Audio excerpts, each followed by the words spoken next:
here's an interesting thought exercise for you. I'm going through this with you right now on my own. I want you to think back to the first movie you ever saw that had a post-credit scene. What do you got? I started with like superhero movies. I thought, no, I remember something from when I was a kid. And even though I'm pretty sure this would not be the first ever post-credit scene, I am almost 100% positive, though not having Googled it, that the young Sherlock Holmes had some kind of post-credit scene, like maybe out in the snow in the woods or something. I don't know. I've only seen it once. It was when I was a kid. But I think you can take that to the bank. There was a post-credit scene in that show, Young Sherlock Holmes, starring like no one who I can remember at all standing out from that. But then obviously superhero movies and stuff come out since then. I think my favorite post-credit scene is the one in one of the James McAvoy, Michael Fassbender X-Men, where they go to recruit Wolverine in the bar. It's a PG-13 movie, and you're all the way to the end of the movie, and they still haven't used their one F word. And I'm like, well, how are they going to get it in? And they walk into the bar, and I'm like, I know exactly what you're going to do here. And Hugh Jackman tells them to get lost. He's not joining their dumb team, and that's the end of the cutscene. But maybe one of the most useful uses of the post-credit scene happens at the end of, I guess that would be Infinity War, where it seems like all hope is completely lost. The Thanos snap has occurred, but they use that post-credit scene to give you one little glimmer of hope. A button got pushed. Maybe help is on the way, and you should stay tuned because there's some important resolution coming to this thing. And I feel like in 2 Chronicles, at the very end of this very, very spiraling, depressing, sad story that culminates with Nebuchadnezzar of the Neo-Babylonian Empire showing up and toppling what was left of the southern kingdom of Judah and literally toppling the temple, the great resplendent temple that Solomon had made. Right at the end of that very sad story, we get a post-credit scene that is the end of the 2 books, or the singular book we divide out into 2 that is Chronicles.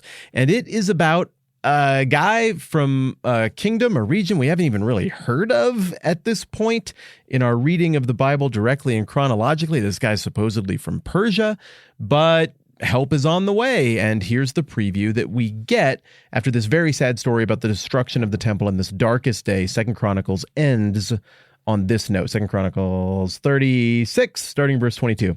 In the first year of Cyrus, king of Persia, in order to fulfill the word of the Lord spoken by Jeremiah, the Lord moved the heart of Cyrus, king of Persia, to make a proclamation throughout his realm and to put it into writing.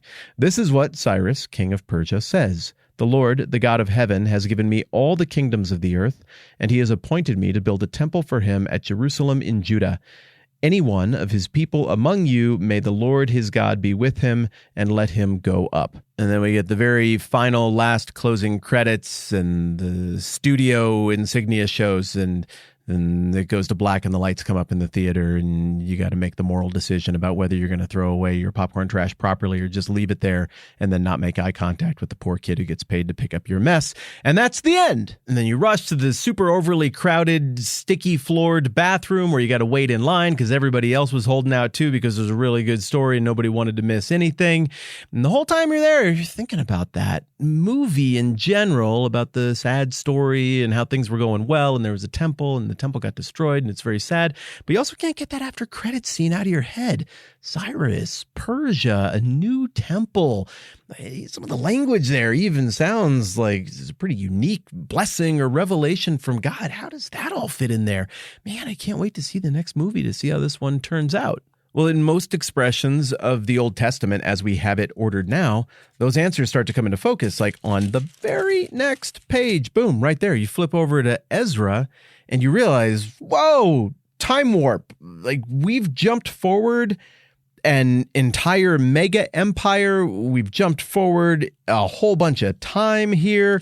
Where'd the Babylonians go? Like, Babylon seemed invincible just a page ago with Nebuchadnezzar. I mean, he was powerful enough to march halfway across the known world and topple a powerful, wealthy people group, and he had the money to take them away into captivity. I mean, that's got to be super spendy to have a baggage caravan like that, let alone feed them once you get them back home. And now Nebuchadnezzar's gone, and he's replaced by the Persians. How did all that happen? Well, the fun, interesting, complicated version of that story is probably content for another day and another podcast, but the simple version is this. The Babylonians had spread themselves too thin doing stuff like this, and Nebuchadnezzar, he had some issues that are pretty heavily documented in other books of the Old Testament that demonstrate he was hanging by a thread at times, and even the God of Israel, it looks like, did some stuff with him.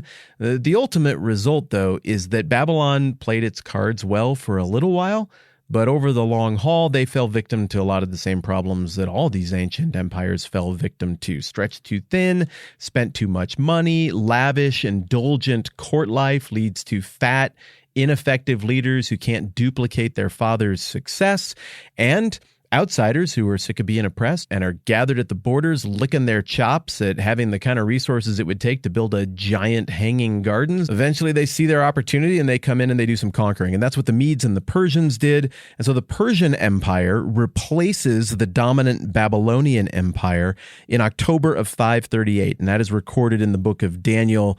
If you read through the book of Daniel just in general, a lot of this in between 2 Chronicles and Ezra stuff comes into focus there, and you get the ongoing narrative from an Israelite perspective there as well. So it's kind of a fill-in movie that comes after the fact that you can go and get. But the bottom line is 2 Chronicles ends saying that, hey, Cyrus came along and God did some kind of thing, and Cyrus decided to let the Israelite people go back and rebuild their temple. Ezra picks up with how that process works out. Ezra 1:1, in the first year of Cyrus, king of Persia, in order to fulfill the word of the Lord spoken by Jeremiah, the Lord moved the heart of Cyrus, the king of Persia, to make a proclamation throughout his realm and to put it into writing. This is what Cyrus, king of Persia, says. The Lord, the God of heaven, has given me all kingdoms of earth, and he has appointed me to build a temple for him at Jerusalem in Judah. Any one of his people among you, may his God be with him, and let him go up to Jerusalem in Judah and build the temple of the Lord, the God of Israel, the God who is in Jerusalem. And the people of any place where survivors may now be living are to provide him with silver and gold, with goods and livestock, and with free will offerings for the temple of God in Jerusalem. This is massive. The most powerful person in the world, just out of the blue, takes pity on you. What an incredible reversal of fortune. And one of the really interesting themes that plays out about this reversal of fortune brought about by the miraculous provision of God to keep his promises to his people in terms of their relationship with Persia is that their relationship with Persia starts with a reversal of fortune. And then that theme is repeated in the very interesting, maybe even appealing for a long-term, say, daily Bible podcast to go and dig into at some point down the road. The book of Esther also has this reversal of fortune theme, while also dealing very much with this concept that God ultimately is the one who directs the hearts of kings to do the stuff he wants, whether it's to accomplish his grand purposes of rebuilding a temple or to make them look like the clowns they are, to demonstrate the foolishness and impotence of these man-made kingdoms and states that come and go and wither like the grass so quickly, in contrast with the reality of the quiet, strong, lasting power of the one true king and his kingdom. This is one of those conversations where I'm just going to keep going right now sitting here at the mic, but I'm going to divide it into 2 days. It's going to be just a little too much as I look at the clock if I try to cram it into one. So we're going to split this up into 2 conversations. I will finish that recording right now. We'll pick up right where we left off next time around. Quick housekeeping note, big thank you to whoever it was who rightly pointed out on the subreddit that the Christopher Guest film I forgot the other day was A Mighty Wind, the one about folk music. That one was really, really funny. Good call.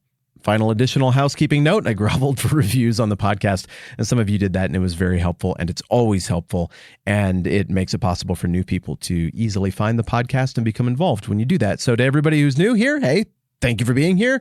Glad to have you. And if you enjoyed it in any way, you can just mentally high-five the people who were kind enough to endorse this thing in front of others so that it got served up to you. If you didn't like it, I would invite you to still think positive thoughts toward those people and the reviews they wrote. Y'all are awesome. More temple stuff tomorrow. I'm Matt. This is the 10-Minute Bible Hour podcast. Let's do this again soon.